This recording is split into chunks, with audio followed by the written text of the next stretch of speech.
Welcome back to the Weird and Strong podcast. I'm your host, Jeremy Grinsteiner, and today we have a special guest, Kyle Smith, otherwise known as Dapper Dude Kyle. We get to talk about where his path has brought him into the coaching space and all of the weird and interesting things that he has discovered and found for himself. So, without further delay, let's get weird. Welcome, Kyle Smith, to the Weird and Strong podcast. How you doing today, man? Dude, I'm doing pretty good. The weather's a little chilly. The sun's barely around, but overall, I'm doing well. That's fantastic. Yeah, the listeners listening to this, because this will be coming out in mid-December, they'll be definitely feeling that, unless they live somewhere tropical. Yeah, we're getting into that season, that time of the year. Before we dive in, I've got a weird question for you. Are you ready? Yes. Awesome. If you woke up tomorrow and found that every single man on the planet could only communicate through interpretive dance, how would you adapt your communication style and your coaching methods? I would...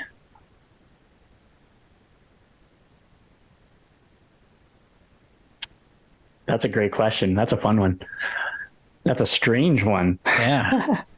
I would probably, well, for myself, if I was communicating, I'd probably learn a couple different languages because, salsa is like the language of love. But then again, capoeira is a dance martial art. So I guess it would depend on what I'm going with. But if I were to coach, Macarena, obviously. Yeah. You would just Macarena everything. Yeah. But you know what? Breakdancing would definitely be up there on my list of at least dance moves that I would want to learn. I'm not sure how the utility. The utility would be pretty sweet. And I think coaching people dancing would be really tough. Yeah.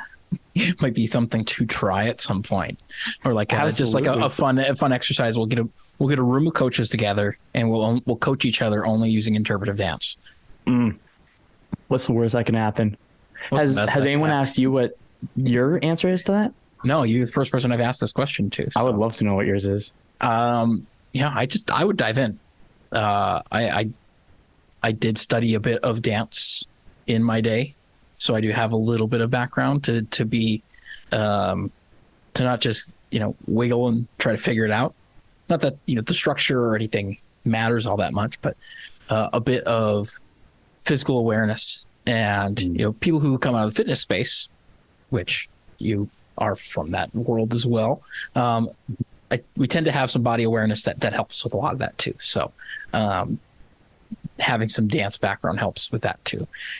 And looking back, we have previous guests like Ben Walker, who was in musical theater. And so it'd be interesting to hear him answer that question as well.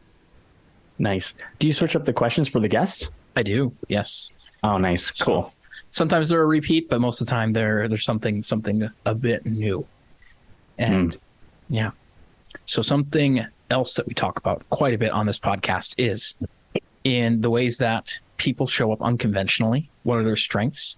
What are the ways and the things that make them weird? So, Kyle, how do you show up in the world unconventionally, and what makes you weird? Well, one thing that's been a repeat has been people find the way that I think to be interesting. And I don't know, maybe just because of what I'm interested in when it comes to the mind and the combination of things. Well, it all started with a question. That's like where it really started. But the way I think seems to be interesting to folks because honestly, I have no idea. But the main way I got my thinking, I'll talk about my thinking a bit and then maybe you can elaborate. Yeah. But the way that I think is very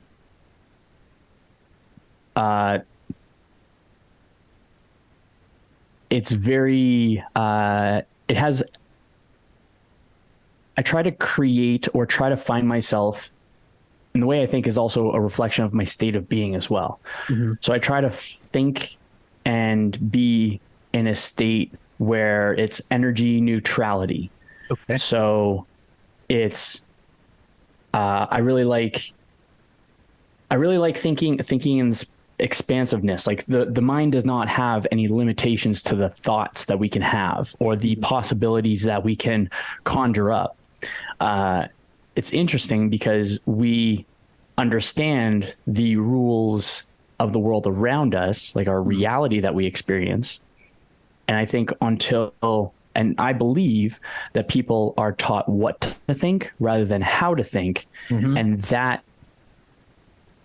puts a glass ceiling on the potential when the mind can have an unlimited capacity. So it's like we may be a physical body, like we could be a planet, but our brain is the universe as a bigger whole. Mm-hmm.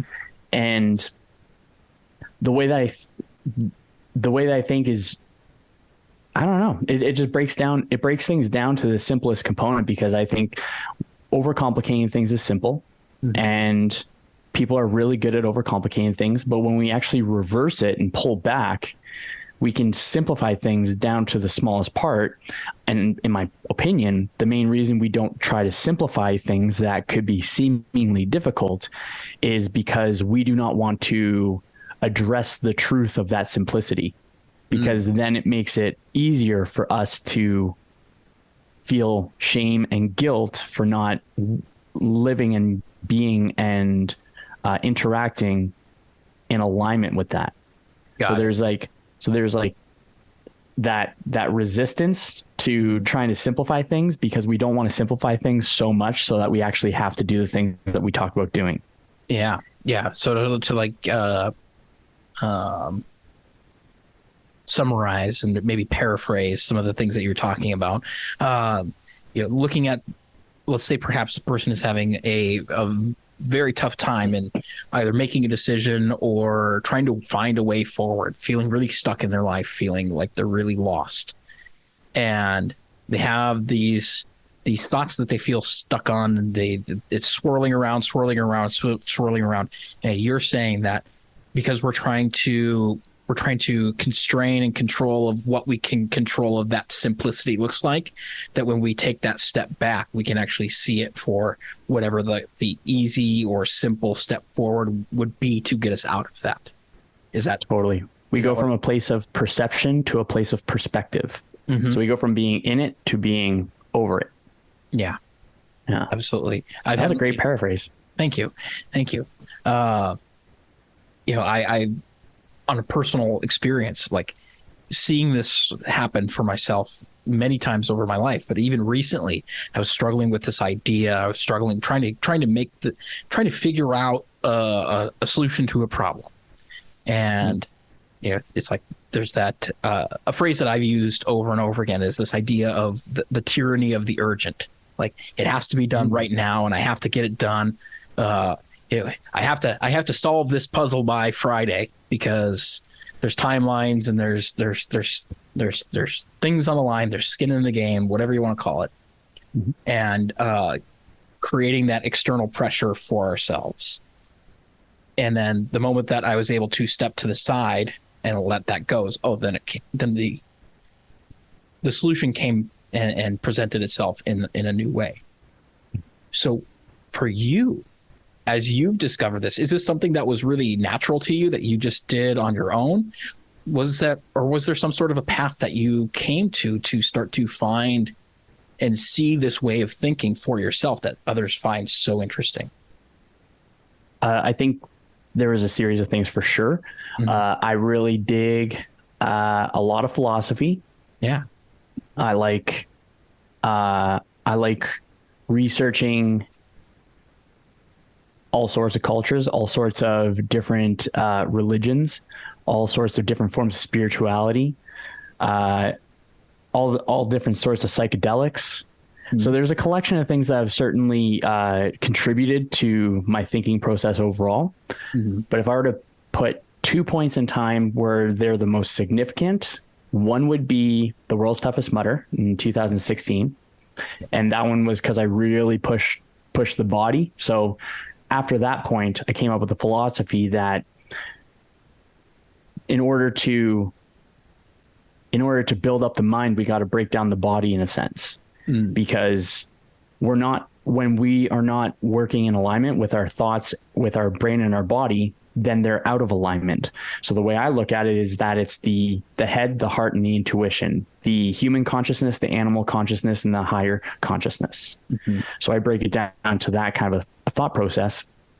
And then if you have your mind way far one direction and your body the other direction, then things are not going to be able to align. And so when things are out of alignment, then that's the time that's appropriate to recalibrate. So when I was able to give myself that opportunity to recalibrate those 2 points, where I was able to say to myself, wow, to my standards, in my opinion, I was just being a pansy ass motherfucker. When realistically, for me at that point, it's actually, for that, the lesson from there is any sort of misery that I'm experiencing is most likely due to myself first. And less to do with the surrounding environments, circumstances, news, people, beliefs, whatever. So that was the first part where I was actually able to recalibrate the brain and the body. And now I found like much simpler ways to do it. That was just a lesson that I took away from there. Yeah. Now it's just breath work, cold exposure, bunch of other stuff like that, that everyone likes to try out nowadays. Yeah. But then the thing where I really started deep diving, I was out for a walk, and then the thought that popped in my mind is the question of, or it wasn't a thought, it was a question. And the question was, what is the truest truth?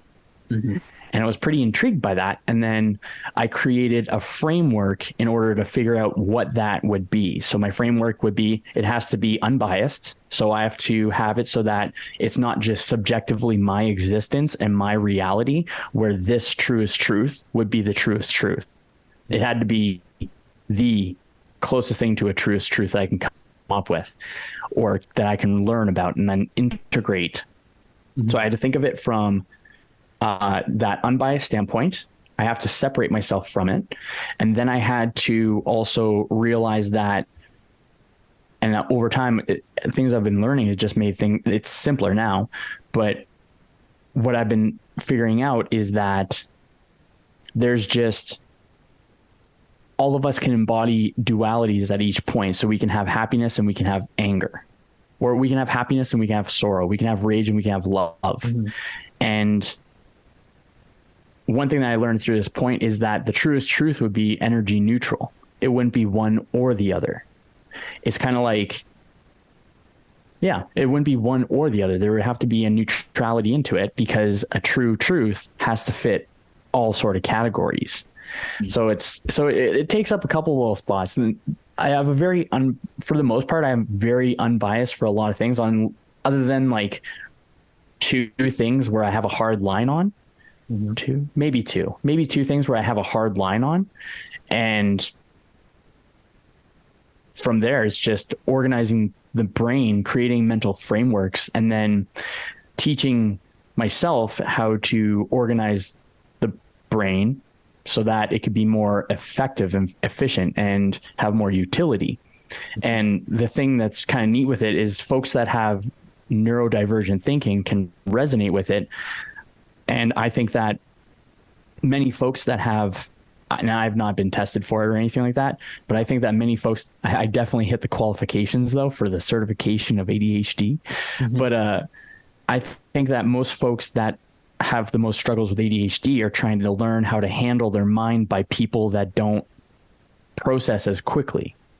So if people can learn how to utilize what I view as a gift, as like a superpower, like processing speed's a very, very useful tool to have.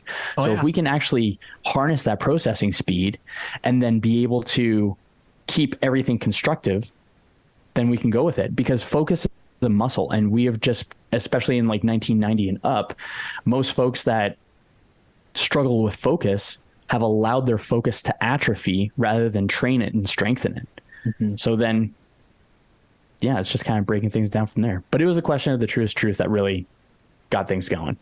Okay. And you said that came through in 2016 or close around A 2016? little bit later on. So sure. 2016 was the body one. That was the toughest mutter. And then this one was about 2 years ago.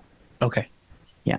And was there a specific event that led to that? Just you said, Yeah, I think I was you just said you were walking. walking. Yeah. Yeah, I was walking out and about, and it just kind of popped in my mind, and I'm like, "Oh, that's an interesting question." So and then little I just wisdom, kind of dove into it. Yeah, little wisdom yeah, that comes through. totally. And that's what it feels like too, because me trying to figure out what the answer to that question is, which is, I got like a couple pretty decent ones, but trying to figure out what this was has created a state of serenity and a lot of peace, internal peace, and it's recognizable in the people that I spend time with as well. Mm-hmm. So that kind of thought process and that vibe and that energy, that creativity, that perception of possibility has been really beneficial. So it was kind of cool. Yeah. Yeah. And so in looking at, for you, say 2016, you had the physical version of this, and then a couple of years later, you have this mental realization of looking for the truest truth. Mm-hmm. What were you always a unique thinker growing up, or was this something that has evolved, from these events? I think the putty wasn't there, but I'm just learning how to shape it. Sure. Yeah.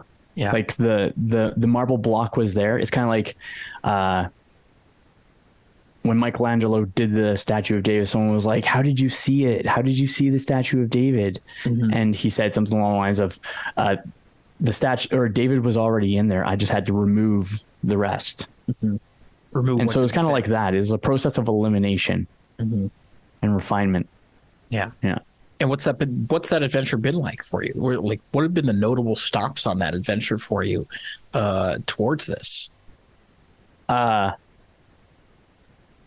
notable one that it just popped up, so I'll go with this one. I was walking with my girlfriend Kendra, and we were having a date night, and I experienced a moment where it was just complete silence in my mind, and it was like the most peaceful and joyful moment. Like it was just a moment where it was just serenity, and there's no thoughts, no nothing. And that's one point that really stuck out where it was like, whoa. So that one point, that was kind of cool. That was a really neat experience. Mm-hmm. And then let's see. I would think more so from like a kind of a spiritual sense on this one, since I got the head, the heart, and the intuition. But I had a really solid like three arc, what feels like a 3-arc story journey with some pretty solid psychedelic trips that I've had. Yeah. And that's also really opened up a lot of thought process as well, because what it does is it removes those perceptions or the conscious or unconscious beliefs that we have adopted or decided to adopt from whoever else, fill in the blank, even our own shenanigans, like our own BS, our own belief systems. Mm-hmm. Yeah. Did I answer the question? I forgot what the question was. You're talking. We'll come back. One of the things you're talking about in this in your journey and with psychedelics and looking for the truth, or looking for the truest truth, like trying to find understanding in an inherently unintelligible world. Yeah, that's a great paraphrase there. Thank you. And then in looking at that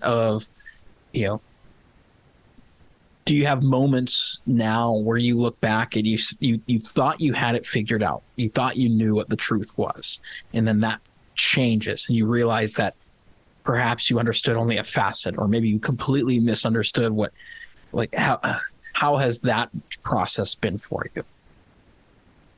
Pretty interesting. Yeah, actually, you know what? There's certainly been a lot more times where, not a lot more, but there's pretty solid chunks actually. There have been some thoughts where I've found myself in a state of being where I didn't really think, or I was not like aware of it beforehand. Mm-hmm. So Ooh, okay. So some things a couple of things I had to switch up was the the idea of our addiction to suffering. Mm-hmm. I think that we have an addiction to suffering. Yes. I think that when it comes to kind of like the opposite of the tyranny of urgency that you said, Mm-hmm. I think that when we are able to resist the temptation or the desire for us to struggle, then we remove resistance and then we are left with discomfort. Yeah.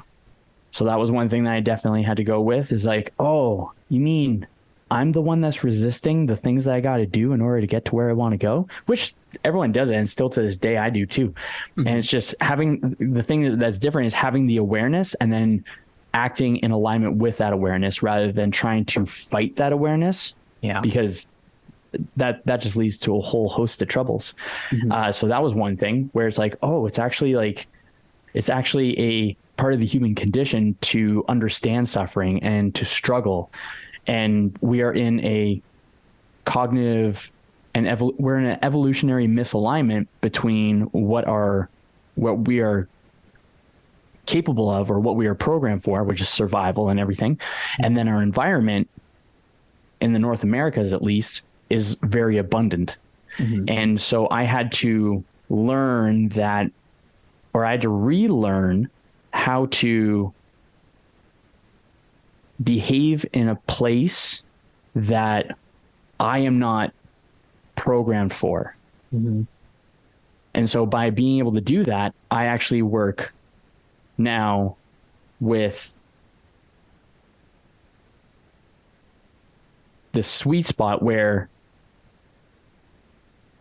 it's not overzealous desiring gluttony and it's not scarcity like monk style. Mm-hmm. I have a monk mentality, but in this kind of surrounding world where there is peace, there is alignment, there is participation, there's practice, and there's persistence, but it's towards a bigger goal, a bigger desire. And there is more purpose than there is pleasure. Mm-hmm. That's where I needed to switch. I needed to shift my focus from a pleasure-focused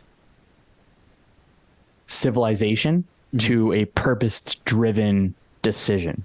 Yeah. So cutting out the hedonistic tendencies of our Western culture, and like totally. to your point of the monk mentality without the deprivation of needing to feel like you need to run off to a cave somewhere and wear the scratchiest robes possible that are flea infested or whatever image people have of that vow of poverty that all kinds of monks of different cultures take. Totally. Yeah, but there is something to be said about adopting the practices and mindset of people who do go to that level of an extreme. Totally. It's very interesting. And looking at that, looking at from you when you were a teenager, did you ever imagine that this is the path that you would be on, or this is where you would be?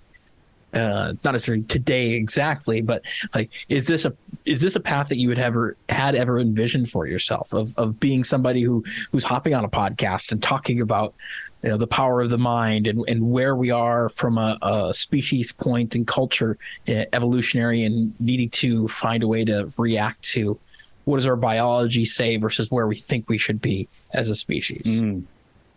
Ooh, nice, good question. I like it. 16, not sure. I know I've thought back on 22, but I'll go back. I'll keep this one fresh. We'll go to 16. Yeah. You know what? My 16 and my 22 are pretty close. Actually, when I was 22, that was more so when I got into my drinking phase. Yeah. And then there was that. You know what? I think if I went back in time, right? And let's say, for example, it was only a time bubble. I could go back in time and I can chat with my younger self and it wouldn't affect anything. Yeah. It would just be, you just have a conversation in its own sterile environment. Yes, yes, because I don't want to change anything that's going on. I don't want no butterfly effect shit going on. But it's actually pretty funny. So one thing for sure, because I stopped drinking for 100 days, and then that 100 days turned into a year because I was on my bucket list, and now that 1 year is almost 2 years. So that's one part. So not drinking, and my family likes to party, man. Like, Yeah, we can party hard. I get it. I think it's a byproduct of cold cultures. When there's not a whole lot else to do than sit around and drink when it's below freezing for 9 months out of the year. Yeah, I think you're totally right, dude. I get it. So legit. Here in the States where I live in the Dakotas and then Minnesota, Wisconsin, it's all pretty much the same. That's hilarious. Yeah, that's cold color. Yeah, that's right. And then what was another thing that my younger self would be pretty surprised by? He'd be pretty surprised that I'm not in a restaurant industry. And I don't think he would be surprised by what I'm doing.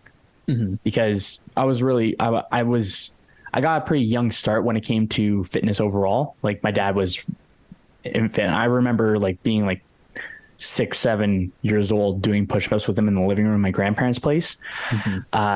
So that part, I don't think I'd be very surprised. Actually, this is a pretty funny one. It just popped up when my cousin, that was when The Mask of Zorro came out with Antonio Banderas. Oh yeah.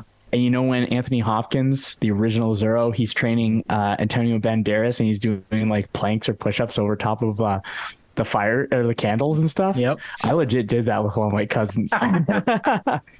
That's funny. So apparently there is some sort of thing that makes sense in there. And I think one thing that'd be really funny, because my buddy Calvin actually pointed it out too, is because I was like pretty straight edge back in the day. Like the original, I had just the usual negative kind of biases towards like smoking weed, for example. That's different.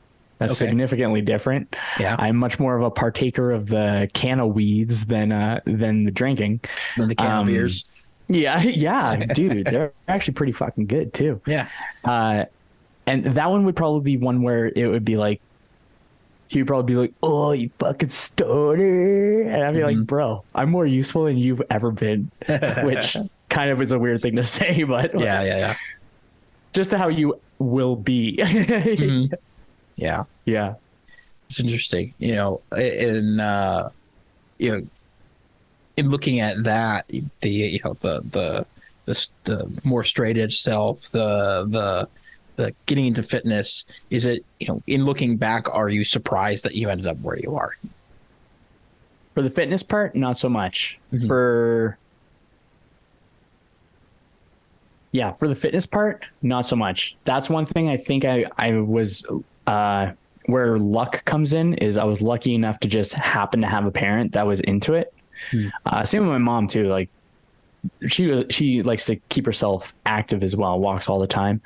And you know what? We were chatting the other day because I was asking her a question about things that I do, or things that I've done in my childhood that took me no effort to do. Because what we do in our childhood is an indicator of what our the things that we're pulled towards, where we can find ourselves in a flow state the easiest. And so I asked her the question. I was just pondering this, and I asked her, and she said that even at 2.5 years old, I would walk an hour to 90 minutes from one side with my parents, of course. With my parents. I wasn't by myself, but one side of, it was like West St. John to Milford. And if anyone's familiar with that, then they would know, but it's basically about an hour walk. So even walking, I've always been, and I walk a stupid amount. That's been really consistent. So fitness, I don't think would be too much of a surprise. It's been pretty embedded early on. So now it's just a natural part of my personality. Yeah. But the rest of the journey, from mindset and psychedelics and adventures to group meetups with crazy people in Richmond, Virginia, those were surprising to you, or would have been surprising to you as you look back? I think so, yeah. Because it would have been interesting trying to explain how I help people. Because at that point in time as well, sounds funny because it's kind of like talking about like all the old days Yeah. where there was less accessibility to the internet and stuff like that. So it'd be interesting going back and actually saying to my younger self, like what the opportunities are for how you can have conversations over the internet, Yeah. stuff like that. I think that part would be interesting. I mean, even rewind back 10 years and, doing something like this wasn't necessarily even all that possible. I mean, there were versions of it, but it wasn't the norm. Like, well, I'm trying to remember back exactly when the podcast even came out, but it's less than 20 years old. The idea of a podcast, Right. Just the idea that you could have a conversation downloaded to a device somewhere and listen to this conversation, just like you would tune into a radio show. That's so crazy, hey? Yeah. Yeah, it's pretty mind-blowing because back then you would have to have like a whole studio setup or something along those lines. But now it's just so easy, so convenient. Mm-hmm. But I think it would be all the navigation of how you get everything to iTunes and people who have iPods can get it. And so if you didn't have an iPod, you didn't get into podcasts and it's now it's so widespread. I mean, even YouTube is less than 30 or less than 20 years old at this point too. Yeah, I believe so. Because it was like, I don't know when the dates were going to go with that. I think it was like 2000, if I'm remembering this right, because I was in my second year of college. I'm dating myself. It was about 2005. I think that's accurate. Yeah, I think it was about fall of 2005. Because I remember being in the dorms, and we're like, there's this new thing called YouTube that you can watch videos on the internet, and it's like, okay. And you can. Who's going to do that? Well, I was like, of course. Let's check this out. And those were the heady days of MySpace, and there was no. I mean, I think Facebook was just around only for college students at that point. Like it was a very different everything, very different world. Period. And talking and touching on something that you had started to discuss, in talking with people who are of the neurodivergent flavors of being there are many of. I've been told it's a spectrum. Everything has a continuum from point A to point B. Exactly. And back. Yeah, we're all plots on a graph somewhere. Exactly. In looking at that of discovery for yourself as somebody unofficially ADHD or neurodivergent. And looking at what you've learned and studied of human patterns and all of these things, what are the ways that you have been noticing for yourself of how some of those things do come up and you can use as a superpower? Oh, okay. So first thing, actually, you know what? I would say going through and understanding the cycle of flow, the flow cycle, where it goes struggle, then it goes release, then it goes flow, then it goes recovery. When we actually know how the brain can function, right? It's not does function or could function, then we can actually prime ourselves and our environment to work in conjunction with that. So if there's a lot of noise, then that, to me, it's a process of elimination and becoming more aware of the things that are priority and things that are not priority.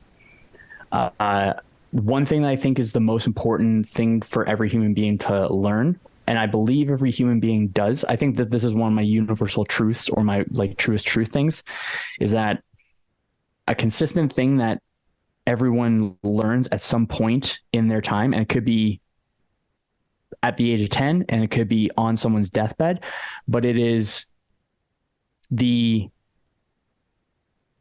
idea that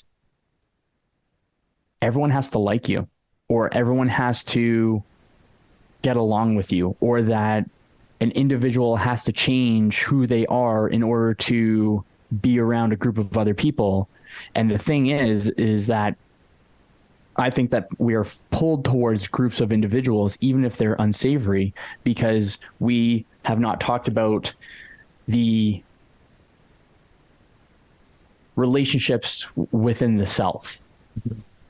So I know that I can go out into the woods and be all good by myself, but that's also something I trained. Yeah. So it's going from dependent to autonomous.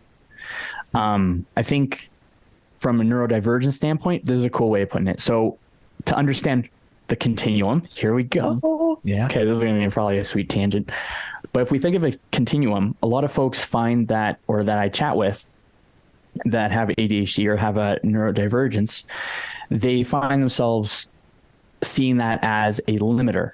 Mm-hmm. And so then they're muffling their minds with medications. Yeah.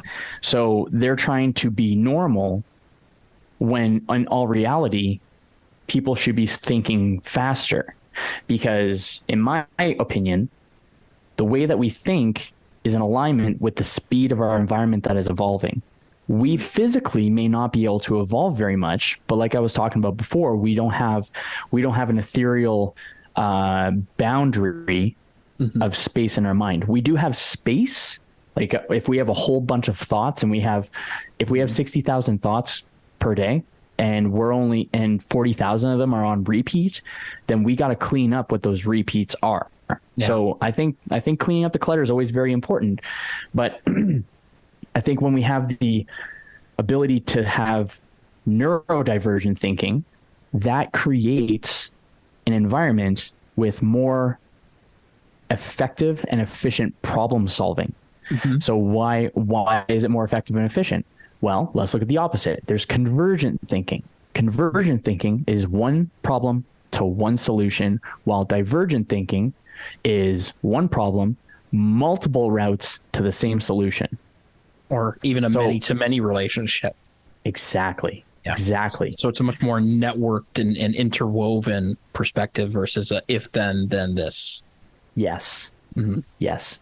So that thinking process and just not putting my perceptions onto it, like not putting my own subjective opinions of how I think the world should be.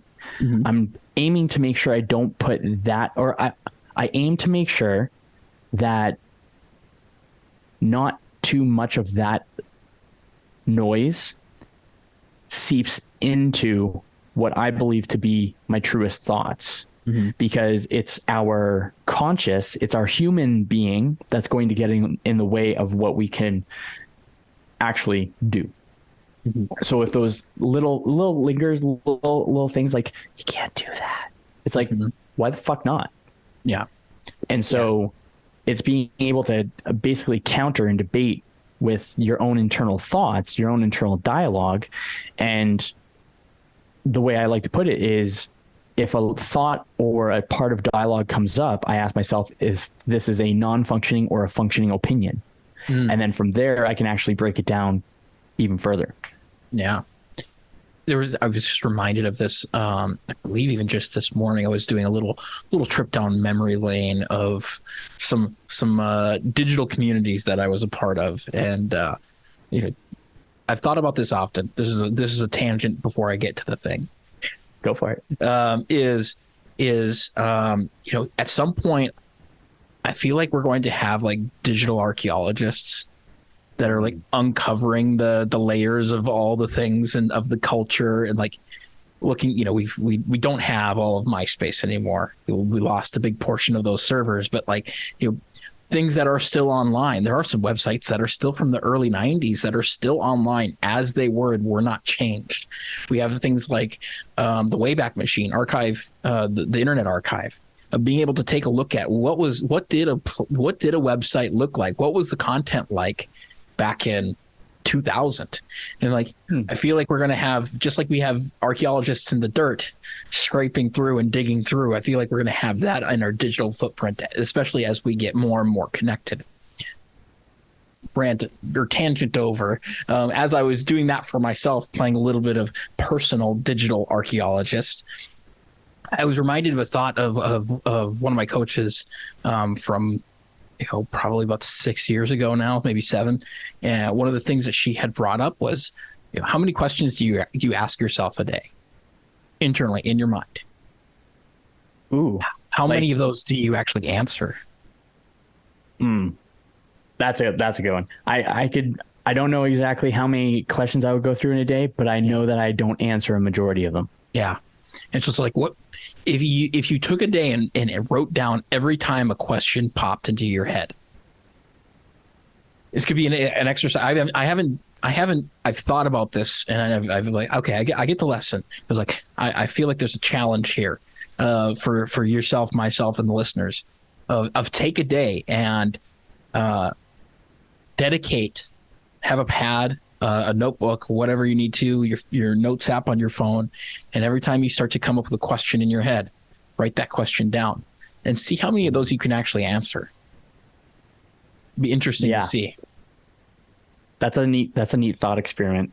Yeah. I think that's a good one. I think that's also a good one that could work in like a developmental space as well, because then you can think. So if you're able to, I don't know, you can really go to I think we're just as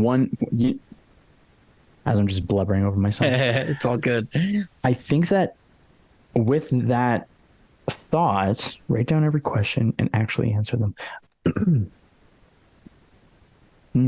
Or see if you can, because so we talked about this on another episode with Justine Arsenault. I believe that's episode 31 if people are looking back at it. We had a conversation. We brought up, there's a phrase that popped out of me in the new Amazon series Rings of Power. I love all things J.R. Tolkien. I'm a big old nerd, as most people can figure that out pretty quickly. And there was a quote that popped out at me. So it was about a year ago that this came out now, and I was sitting in my office writing some exercise programming, and I had this on in the background. And the phrase was something to the effect of talking about unanswerable questions like this. You know, I forget the exact quote, is like, or what cannot be answered hollows out the mind. Because you don't know where it starts, you don't know where it ends, you don't know where the middle is. If you can't answer it, it continues to take up more and more and more space. So if you have a brain full of unanswered questions, how clearly can you make decisions, and how clearly can you experience or perceive your own reality? My answer to that would be not very well. Yeah, I like using up a lot of processing power. If we talk about it in the technical, you're using a lot of CPU cycles for junk processing. It's just they're running processes that don't actually contribute to the actual whole.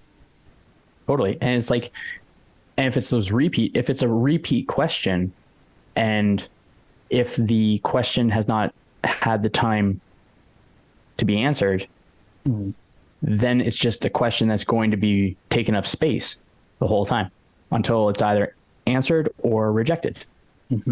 Absolutely. Yeah.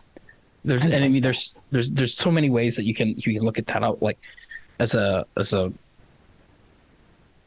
a point of vulnerability for myself, of sharing an idea of, like, lately looking at we talked about this a little bit before and starting the podcast of struggling to launch a new business and launching a new coaching program and working to get those first clients, especially if you don't necessarily have a backup plan.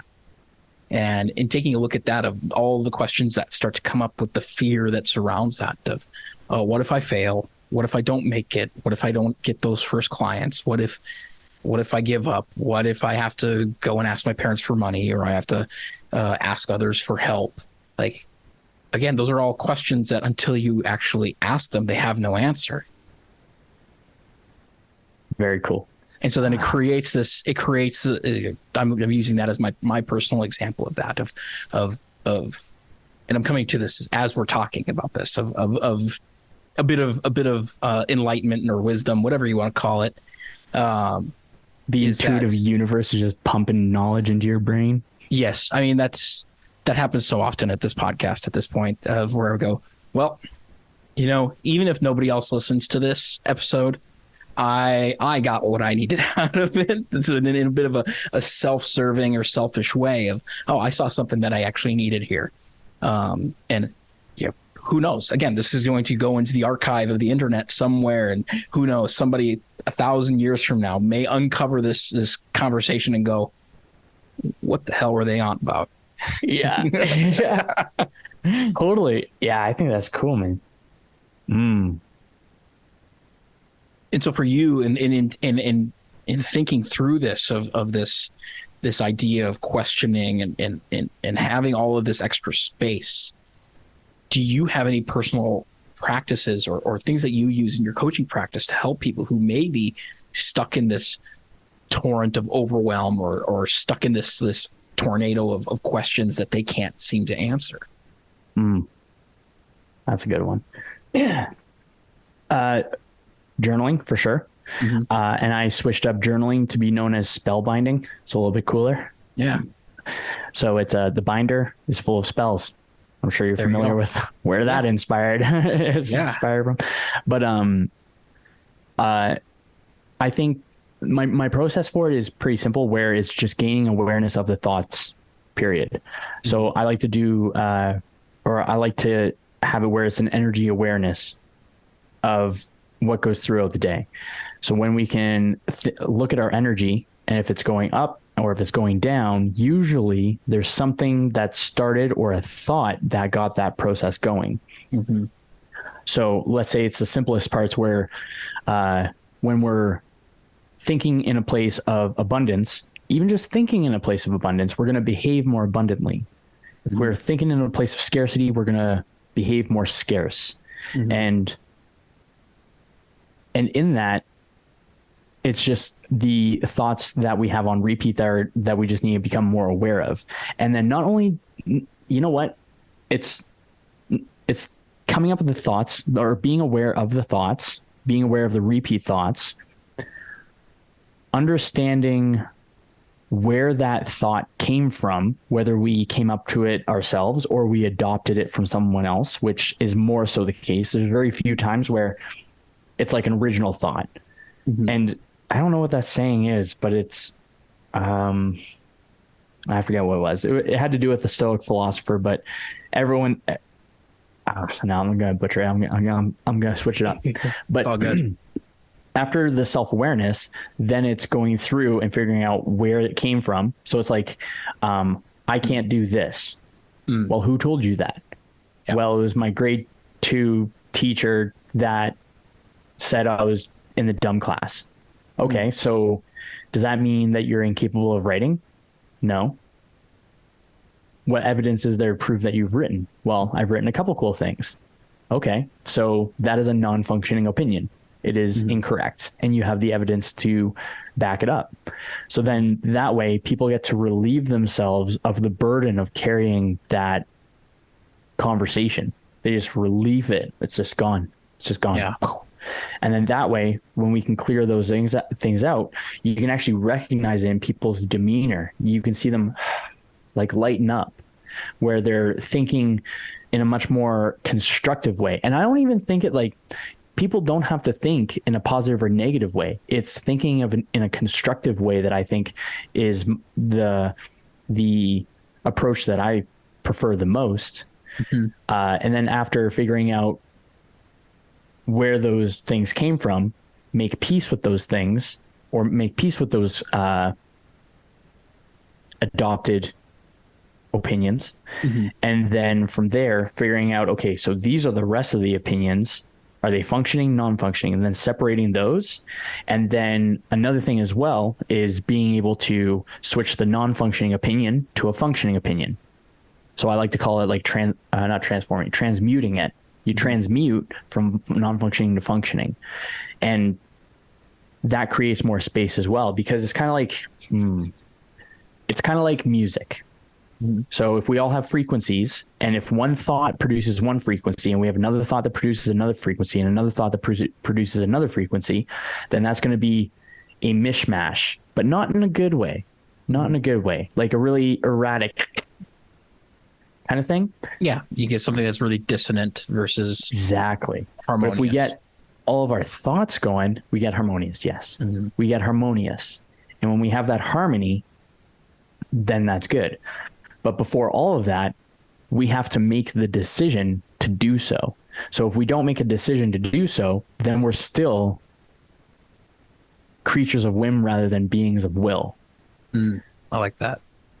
So it's not deciding. If we if we don't decide to commit to the coaching program, I'll actually speak on this one myself too. Yeah. Because might as well. You share some stuff, I'll share some stuff. Yeah. But for the program that I'm working on, that I want to do, 8 Weeks to Evolution, I find myself just having non-functioning opinions in dialogue. And thankfully Kendra's here to help me out, like just say like, well, she asks me a lot of questions. She helps me with questions quite a bit. Yeah. But most of the things that's preventing it is an indecision to really freaking buckle down the hatches and become the captain of the ship and just give her. I'm playing a sailor when I should be, or could be, not should, when I could be playing the captain. Mm-hmm. And I think when there's that moment when we have decided, and it's interesting because we can decide it and the brain just like flips it and then it looks for everything in accordance to the decision that we have made. If we decided, right, if we decided that neurodivergence was bad for us, then we're going to behave in a way that's going to be bad for us. Yep. If we decide that neurodivergence is good for us, we're going to behave in a way that's good for us. And then it's just figuring out the rest of the little pieces around there. But I think when the decision, then the awareness of what those thoughts are that's preventing the decision going into fruition. Once we have awareness of the thoughts, we figure out whether it's functioning and non-functioning and figure out where it came from, make peace with it. And that's very important too, is making peace, because if we have resentment, or at least if we make peace, then we get to balance out the continuum. Mm-hmm. And then we find ourselves in that energy neutrality. So for myself, the goal is always energy neutrality. It's not happy. It's not sad. It's joyful. It's not angry. It's not love. It's compassionate. And then within those, you have like the other components as well. So you have like some things that I think of, or that are reminders for myself, is you cannot be compassionate and judgmental at the same time. Mm-hmm. So when we develop that self-awareness of when we're being compassionate, when we're being judgmental, and in which circumstances are we those things, then we can actually deconstruct our own life experience and show up in a way that's a little bit more in alignment with the person that we wish to be, rather than the person circumstances inspire us to be. And I mean, there's so much there too, of even in looking at what you're talking, energy neutrality. I've had discussions with other coaches and friends, and in looking at too of different aspects of ourself. If we're only ever giving credit or indulging the negative thoughts or focusing on our negative qualities or negative aspects, we tend to get a certain result that's fairly negative. We only focus on the positive, that may serve us well for a while and work really well. What I can imagine is that when we're blindly, you get this idea of toxic positivity, when we're blindly focusing on just that, we stunt ourselves, because we can only grow to a certain point. Because if every day is a sunshiny, perfect weather day, you don't have that contrast to measure against, and it's hard to grow from that.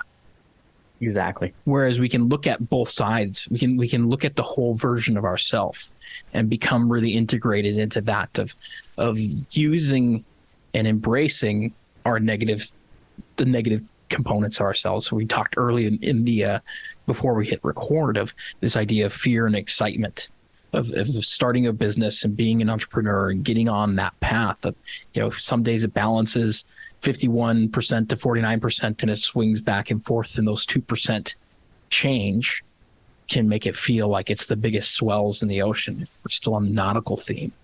And where if we can still keep all of that going, we can still keep that and hold that as a whole, as a whole being or a whole person, and learn to even love that in its wholeness. That's where I believe that you get to this sense of energy neutrality that you're talking about. I completely agree with you. Yeah, I completely agree with you. And to latch on to that too, you're absolutely right, because when we're down, we're down. When we're up, we're up. But the thing that's always important to recognize is that that's always a pendulum swing. And Yeah. it's just a wave, right? And there's going to be energy neutrality. And I think instead of having the high highs and the low lows, getting that wave a little bit tighter. So it's not like wow, wow. It's more like whoa, whoa, whoa, whoa, whoa, whoa, whoa. I think that's a good place to be on that one. And dude, if we didn't experience the shitty shit, we would never understand how good the good shit is. Exactly. Yeah. But I mean, and to bring this back to something you were talking about early in the podcast of our our attachment to suffering or struggle and things like that. Something I come back to so often, and it pops up so often in my conversations with people. There's this guy that lived a long time ago. I think he was called the Buddha. Said the root of all human suffering is attachment. I agree. And so our attachment to feeling bad, or our attachment to feeling comfortable in the moment, because really that's what we're talking about. Is I'm comfortable where I am, even though I hate it. And that means I'm secretly in love with it. Yes. I'm secretly in love with feeling the way that I feel right now, even though I don't like it. I don't like it. And so my attachment to that concept, or my attachment to being in this state, is what helps keep me stuck here. And it's when I can, there's all kinds of interesting ways that you can explore that for yourselves. Like, give yourself permission to indulge in that, as the book Existential Kink would call it, like that kinky, weird version of yourself that really loves to really feel bad. And you know what? I think understanding that it's there, is cool. And it goes into integrating the shadow as well. It's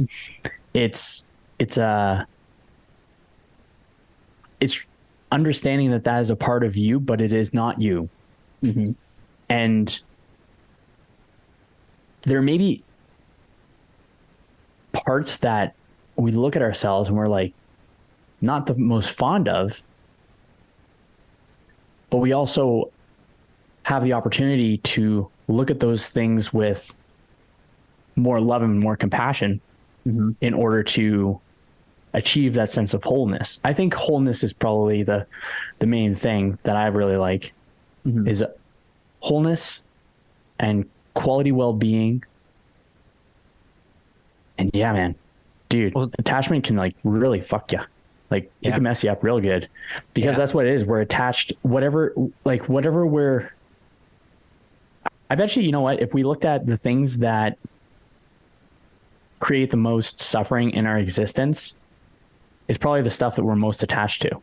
And if there's, or at least, something like that. I have an interesting thought somewhere.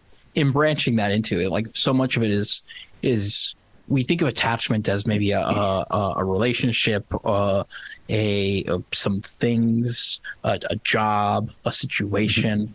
The reality is, so much of this is we're attached to the thought or the story of what we've considered, or what we've held on to.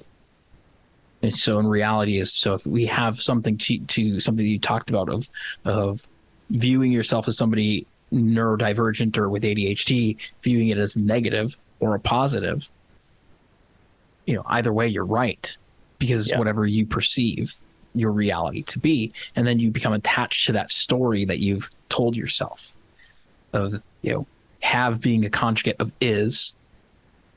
So, I am this negative aspect of ADHD. So I've created identity and I'm attached to it. Now I cling to it because that's what gives me meaning, and it gives me validation of what I feel. And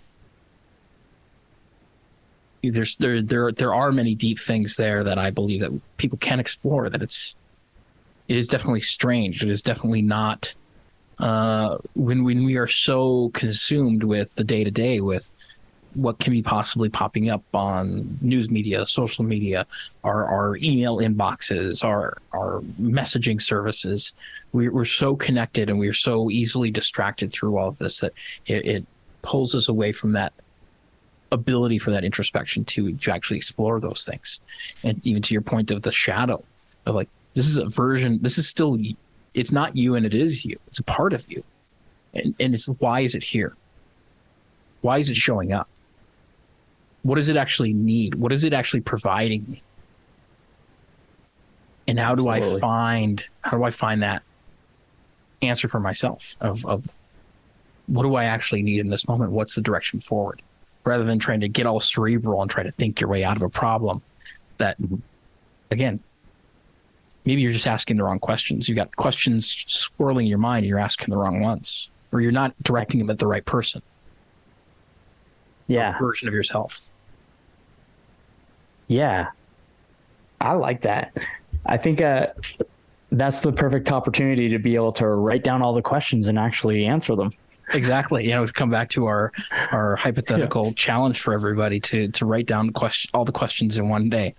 I'll tell you this. Totally. I'm going to pick a day this week or in the next, before this episode comes out for sure. And when it happens, you'll know, because I'll send you a big old list of questions. Sweet. Yeah. I'm cool with that. You know what? I might actually do the same thing as well, where if a question pops up, no matter what it is, I'm probably just going to put it down. Mm-hmm.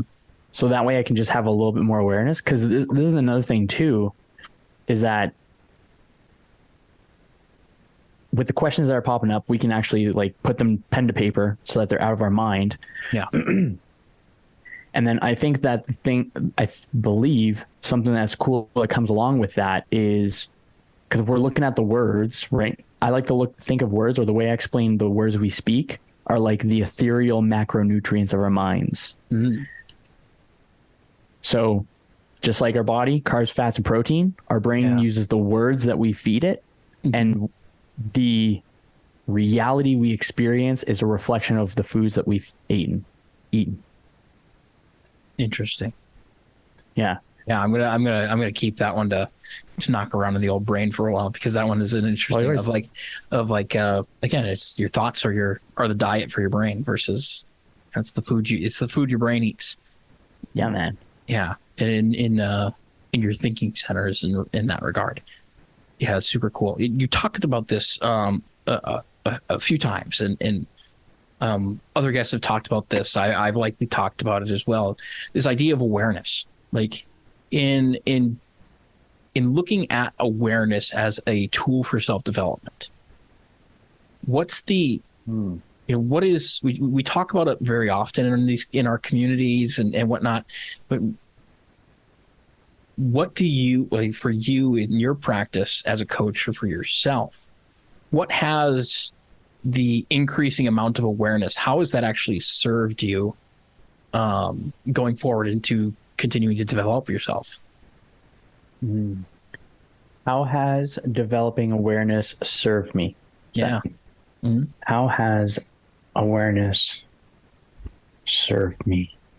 Or that aspect of maybe not having that type of awareness before, and then starting to develop these higher or flexing that focus muscle, as you put it. Nice. Into this sense of awareness of what are my tendencies, what are the types of things that I do. Like, how has that driven you forward, or how has that affected the way that you've continued to develop? Hugely. But going into more detail. Yeah.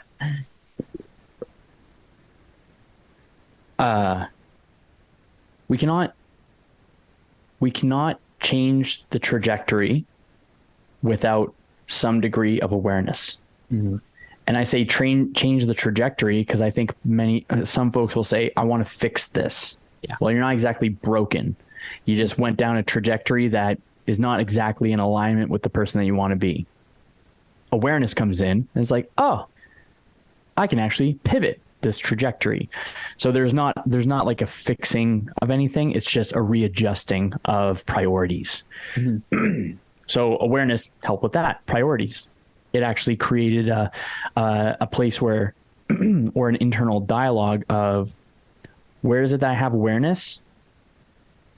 And in that awareness, what are my intentions? So I'll go awareness, then I'll go attentions. Because if we have good intentions or ill intentions, that to me is the differentiator between speaking to someone and saying words and how they receive it. So if there's good intentions behind the words that I or you say, people are going to receive it better than if there is ill intentions behind the words that you and I say. So awareness in that capacity, awareness has been able to, awareness is a crazy tool. So awareness is capable of helping someone readjust in their nutrition, in their headspace, in their sense of self, in what they actually care about. Because if we don't have awareness, then we're just here we go. Awareness is a prerequisite for us to live a life on our own terms. If we do not have awareness, then we are living a life on the everything else terms. Yep. Life is So happening if we don't to have you. it, say again, sorry? Life is happening to you. Yes. Yeah, exactly. So for me, awareness is like, I think that's what people think of when they think awakening, or there's another one that I find that, you know what? I'm going to go with this one. It could, I think there's a solid degree of like pretty chill awareness, but then there's monumental awareness.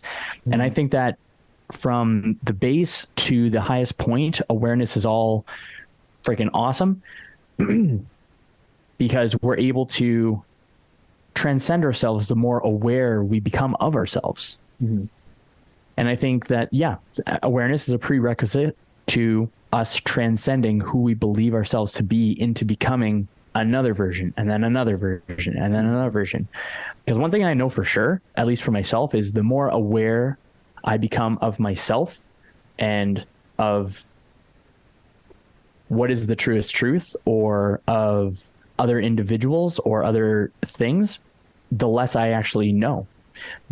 But I'm also not scared of that, because I know what not knowing is like, and that's scarier. Yeah. Now that I know. These are fun puzzles that you can, I love to,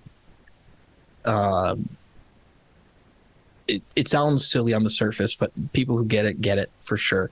Of the, some days just sitting on the couch and thinking myself into something, I get it. We talk about this idea you can think yourself into a good mood. Most of the time we're thinking ourselves into a bad mood. And so it's like, if I can think myself into a good mood, where else can I think myself? And you look at what humanity is capable from a creativity standpoint, that we sell ourselves short more often than not, in my opinion. Myself included in this. Like, I will raise my hand first right after saying that. I've definitely been there. I'll go too, homie. Of limiting myself of what I think is possible because of boundaries or constraints that I put in my own head. Of, you can't do this because of this.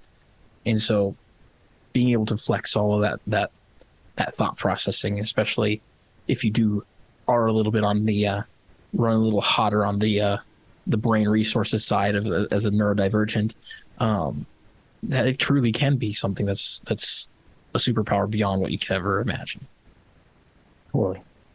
Just learning to train it. Exactly. Yeah. As we asked some good questions. Sorry. Thank you. But I've had a little bit of practice, and it's always a constant practice of learning how to ask better questions. And as we start, to respect our time and the listeners as well, as we come up to the end of our time together today, any final thoughts or any words of wisdom that you would like to impart on the listeners?